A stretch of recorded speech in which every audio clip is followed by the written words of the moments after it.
इस केस को जो 17 साल हुए हैं, 17 साल बाद इसका जो डिसीजन आया है उससे हम सभी प्रसन्न हैं। परंतु 17 सालों तक हम लोगों ने जो संघर्ष किया, जो प्रताड़ना झेली है, वो अवर्णनीय है।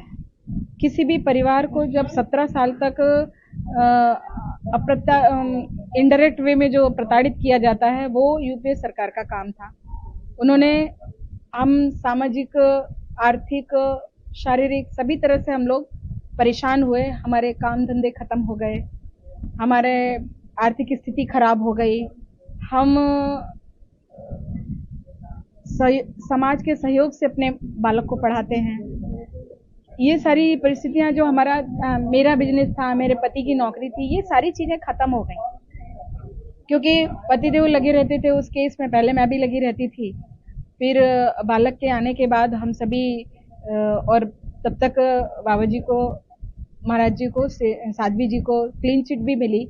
तो हम लोग अभी तक पूरी तरह से सेटल नहीं हो पाए हैं क्योंकि जो 17 साल की जो तकलीफ रहती है वो इतनी जल्दी खत्म नहीं होती। और प्रायोजित ढंग से जो ये सब किया गया कि वो पूरी थ्योरी बनाना कि इस्लामिक आतंकवाद ही नहीं है, सिर्फ भगवा आतंकवाद ही, पैरेलल एक भगवा आतंकवाद नाम की थ्योरी गढ़ना, ये सब जो किया गया वो बहुत ही निंदनीय है। परंतु इस सब के बावजूद साध्वी जी को प्रताड़ित भी बहुत किया। उस प्रताड़ना के बावजूद भी वो निखर के आई हैं, वो सत्य को साबित कर पाई हैं। ये सब कोई सामान्य बात नहीं है। उनके लिए स्वतंत्र भारत में पहली महिला थी जिन्हें सरकार द्वारा इतना प्रताड़ित किया गया। क्या लग रहा है कि अब आगे किस तरीके से उनका राजनीतिक करियर आना चाहिए और आप कितने खुश हैं इसके बारे में? राजनीतिक कैरियर के लिए उन्हें हमेशा कहा है कि अगर राष्ट्र को आवश्यकता है, अगर समाज को आवश्यकता है और मुझे बोला जाएगा।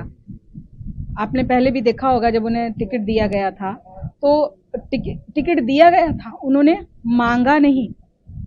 आगे भी उनका बिल्कुल क्लियर है कि अगर जरूरत होगी भारतीय राजनीति को मेरे से कुछ काम की तो मैं उसमें हाँ हूं, राष्ट्र कार्य समझ के।